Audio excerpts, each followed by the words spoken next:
Good day. Our topic for today is about ecological literacy. But before we start, we need to answer some objectives.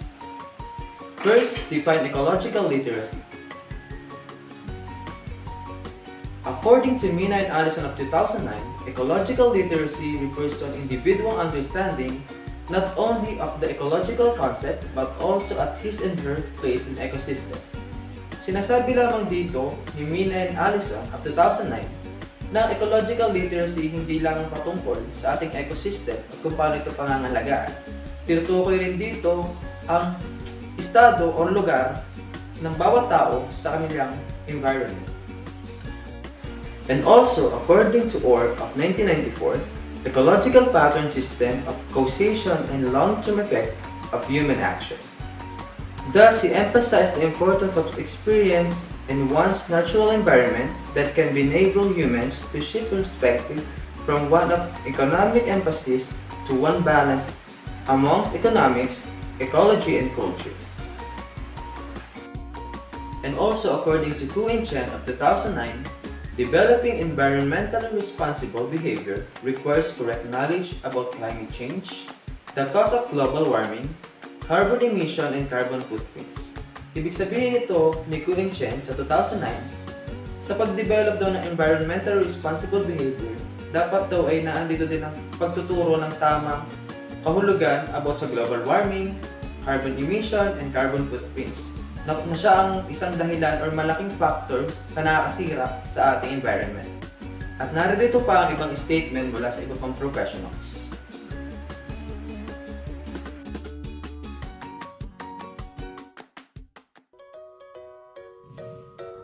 Let's talk about the characteristic of an ecoliterate person. So, according to Dr. Tom Pute in the year 2002, from the Department of Lifelong Learning in Lakehead University, also presented an image. And according to him, that person should be an inquirer, reflective learner, intelligently self-directed, morally and ecologically responsible, and also seek self-transcendence. So, let's take this one by one. The first one, that ecoliterate person, is to be an inquirer. So, one has to be an ecologically literate person who is actively securing the basic skills and knowledge to carry out ecological responsibilities, such as protecting the environment. Among the components of solar energy, the air, water, soil, rocks, people, animals, and all other organisms and components, both biotic and abiotic. So this knowledge and skills will empower the individual to reach her or his own potential and place in human and natural environment. The second one is to become an reflective learner. So to become a reflective learner, one has to be to understand the values and limitations of the human knowledge and the power and limitations of the natural world. So we have the two roles, which is the role of intuition in real life pursuits and the role self as it is manifested in one's narrative. The next one is intelligently self-directed. So this person shall engage in self-appraisal, sets new learning objectives, carries out such plans in a flexible, inquiry-oriented manner, at the same time, reflects on the whole process. And that is the intelligently self-directed. The next one is to be morally responsible. It's an ecologically literate person govern his or her personal action with precepts and will contribute to the maintenance and growth of the relationship that give life meaning. Such precepts would include responsibility for helping others, seeking justice and equality for all, performing legitimately assigned roles to the best of one's ability, and living in harmony with other people and with nature. And that is the morally responsible. The next one is to become the ecologically responsible. This person by embodying ecological ideas in daily operations and by living in the most confident, informed manner allowed by natural capabilities. And that's all for the ecologically responsible. And the last one is seek self-transcendence. He or she moves beyond the limitation of personal ego by identifying with human groups, the past and future, ecological principle, which is the flora and fauna, and the ecosphere that transcends the individual life and scope and time. And that is last characteristics of ecoliterate person. So, ecologically literate person of the 21st century will have a positive view of life, grounded in the faith that each person has within himself or herself some elements which connects them with a universal and timeless energy, and has the capacity to competently perform significant life work and its related tasks and responsibilities.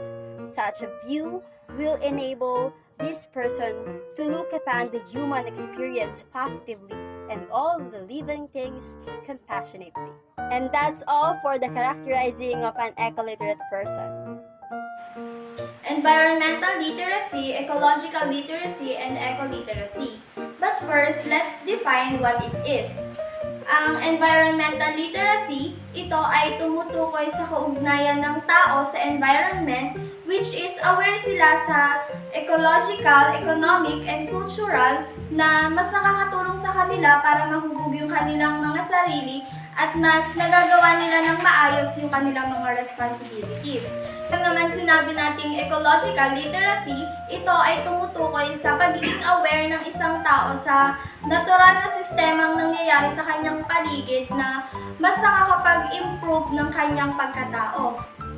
The frameworks for ecoliteracy exhibit a high degree of similarity with frameworks of environmental literacy, in that both sets include similar affective, knowledge, cognitive skills, and behavioral components. In this table, we can see the environmental literacy, ecological literacy, and ecoliteracy, how they are classified in this column. In environmental literacy, the general consumptions of environment is the problem that field of values, and the dominant educational objectives is develop problem-solving skills from diagnosis to action, develop a system of ethics, and adopt environmentally responsible behaviors. The primary pedagogical approaches is cognitive, pragmatic, affective, or moral. And the examples of strategies is case study, issue analysis, problem solving, project, analysis and clarification of values, criticism of social values.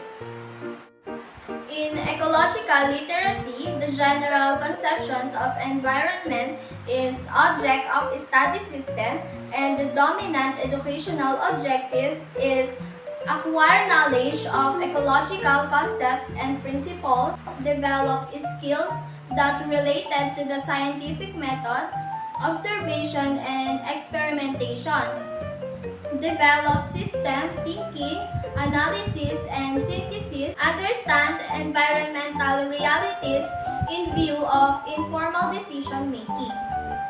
The primary pedagogical approaches is cognitive experiential. The examples of strategies is observation, demonstration, and experimentation. Case study, environmental system. Analysis, construction of ecosystem models. The general conceptions of environment in ecoliteracy is shared resource for sustainable living Gaia. The dominant educational objectives is promote and contribute to economic development that addresses social equity and ecological sustainability. develop the many dimensions of one's being in interaction with all aspects of the environment, and develop an organic understanding of the world and participatory action in and with the environment. And the primary pedagogical approaches is cognitive, pragmatic, holistic, intuitive, or creative. And the examples of strategies is case study, social marketing, sustainable consumption activities, sustainable living management project, immersion, visualization, creative workshops. Sa kabuuan, ang environmental literacy, ecological literacy, and eco-literacy ay tumutukoy sa kamalayan ng tao sa ecological, economic, and cultural para magampanan ng mga estudyante at bawat tao ang kanilang mga responsibilities sa ating environment. Greening initiatives in colleges and university. What does it mean? It increases awareness of environmental degradation and concern for the rehabilitations have prompted colleges and universities to green their campuses. In greening initiatives in college and universities, this is where students taught on how to be eco-friendly. Given the fact that humans contribute to global warming, which led to catastrophic climate change in many parts of the world. People need to work for the benefit of the planet and reduce emissions in whatever way they can. In greening initiatives in colleges, they implement a green campus. A green campus is a place where environmentally responsible practice and education go hand in hand, and where environmentally responsible tenets are borne out by example. The initiative screening in campus and colleges, they implemented a green campus wherein they turn the university or colleges into being eco-friendly students, wherein students are taught on how to conserve our environmental resources and sustain it for the future generations of this world. So yung greening and initiatives, nag-promote siya ng mga, these are the following. The greening initiatives, although challenging and demanding, yield significant benefits in the long run. The first one is, it is environmental and economic sustainability. In environmental and economic sustainability, a system-wide culture or sustainability helps preserve and enhance what the institutions values today as well as for the future. It is the responsibility to conserve natural resources and protect global ecosystem to support health and well-being now and in the future. The example of this environmental and economic sustainability is where in school or in colleges, they're taught students on how to less the use of water and the electricity. Wherein the building in every colleges, they have what they call a solar panel that decreases the energy consumptions of the electricity. And the second one, it is a reputation as a leader through example. As colleges and universities offer courses in environmental management, engineering, laws and regulations and assessment, greening initiatives provide them opportunities to practice what they preach or make their mark as environmental leaders. So dito, mas nagiging responsible yung mga leader kung paano nila ituturo yung mga natutunan nila sa university na yon doon sa mga susunod na generations at kung paano nila mas masusustain ng mabuti yung mga resources na ginagamit natin ngayon.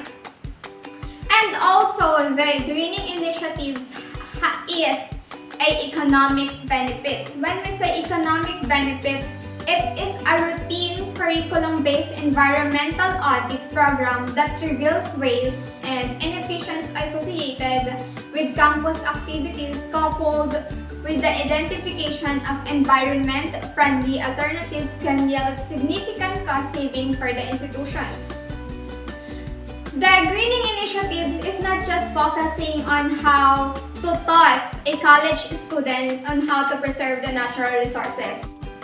Like for example, in farming, they use less of electricity in producing a product. That is a economic benefits wherein magagamit natin sa susunod na mga henerasyon or mas mapapabuti natin yung pagpo-farming kung gagamitin natin ko yung greening initiatives. And also, a greening initiative is a real-life work experience for the student. Dito, sa environmental audits and pollution prevention, evolution can be integrated into this curriculum, providing students with hands-on investigate and enter the workforce. This experience not only makes your student more marketable, it also provides them with the kinds of broad thinking skills that allow them to proceed and thrive once they are employed. So yung greening initiatives, like what I said earlier, it focuses on how to taught students. At itong greening initiatives na to, mas maa-apply pa natin to sa sarili natin kung ito yung gagamitin natin if we turn our universities into a green campus. Diba they say that it is a real life. Ibig sabihin, once na you practice these greening initiatives, you are able to apply it in the near future. And the last one is, the greening initiatives improve quality of life in the campus. Wherein a green campus is cleaner, safer, and healthier place to live and work. Diba mas progressive and mas productive tayo mga estudyante kapag yung school or yung campuses na pinapasukan natin is healthy environment or has a healthy environment.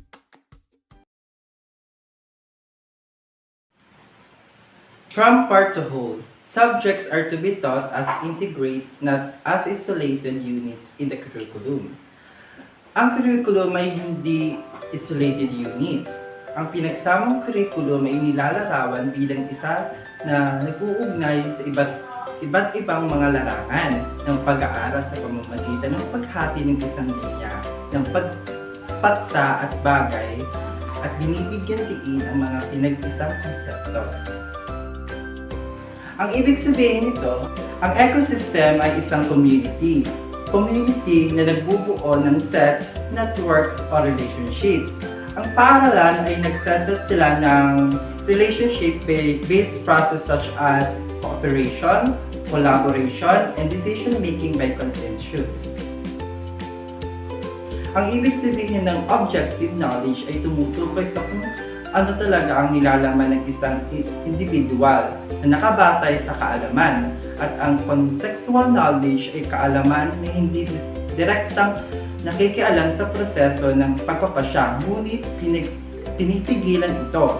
Ang kaalaman ng proseso ay isang bahagi ng kaalaman ng konteksto na nakabalangkas upang magamit ng isang naibigay na hakbang ng paggawa ng isang desisyon. Ang ibig sabihin ng quantity and quality of education ay ang traditional na binibigyan diin ay ang pamantayang pagsusuri sa mga tuntunin ng dami, mga marka sa bilang at mga sukat. Ang pagmamarka sa mga estudyante ay binabase sa nakukuha at kakayanan ng bata. Kaya hinahamon ng paaralan na magdisenyo ng pagtatasa na mas sapat kaysa sa pamantayang pagsubok kung nais nilang sanayin ang alituntunin ito. From structure to process, systems are dynamic and evolving. Thus, the understanding of living structures is linked to understanding renewal, change and transformation. This is embodied in project-based learning, which highlights the application of knowledge within evolving real-life contexts. From contents to patterns, when we draw maps of relationships, we discover certain configuration of relationships that appear again and again. We call these configuration patterns.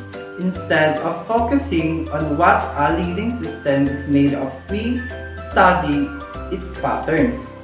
Pedagogically, the shift reminds us of the importance of integrating art into programs of the study.